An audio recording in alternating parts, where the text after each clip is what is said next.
Ramena, ramena, ramena. Spusti ramena, ramena dignuta gore zbog stresa. Kako spustiti ramena da nismo cijeli dan sa ramenima koja nam praktički diraju uši i guše nas, nego da su lijepo spuštena dolje. Osim što trebamo postaviti lijepo radno mjesto, no o tome sam pričao u prošlom videu, a i bit će ih još, postoji jedna dobra vježbica.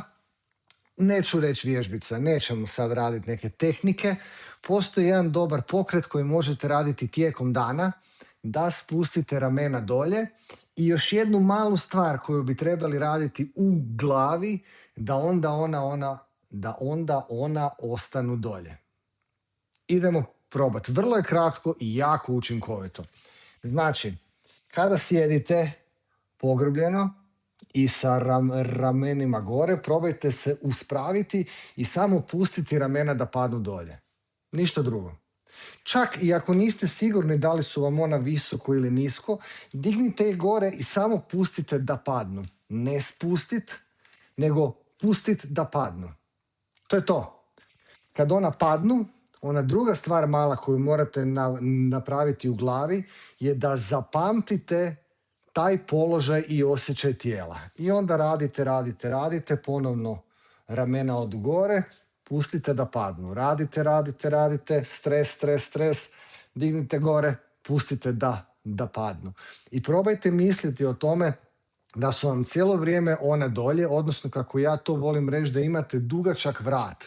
Znači, mora biti velika udaljenost od resice uha ove do ramena i cijelo vrijeme dolje. Ako želite još malo pojačati to sve skupa, probajte gurati ramena aktivno dolje, da osjetite kako mišići rade i spuštaju ta ramena dolje dok radite, i tako će ona ostati dolje. Zašto je to važno još? To je važno zato što stres utječe na položaj tijela. Ako smo pod stresom, automatski idemo u taj borbeni položaj, jer dižemo ramena, čuvamo vrat i ostajemo gore.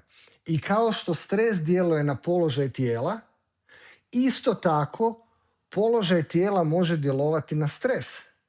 Pa samim time što ćemo mi spustiti ramena dolje, tijelo pokazat ćemo glavi, odnosno stresu, da smo dobro, da situacija nije za borbu ili bijeg, i stresa će biti sve manje i manje. Hvala vam lijepo što ste odvojili vrijeme da me poslušate. Budite mi zdravi i sretni sa što manje stresa i vidimo se na sljedećoj edukaciji. Bok!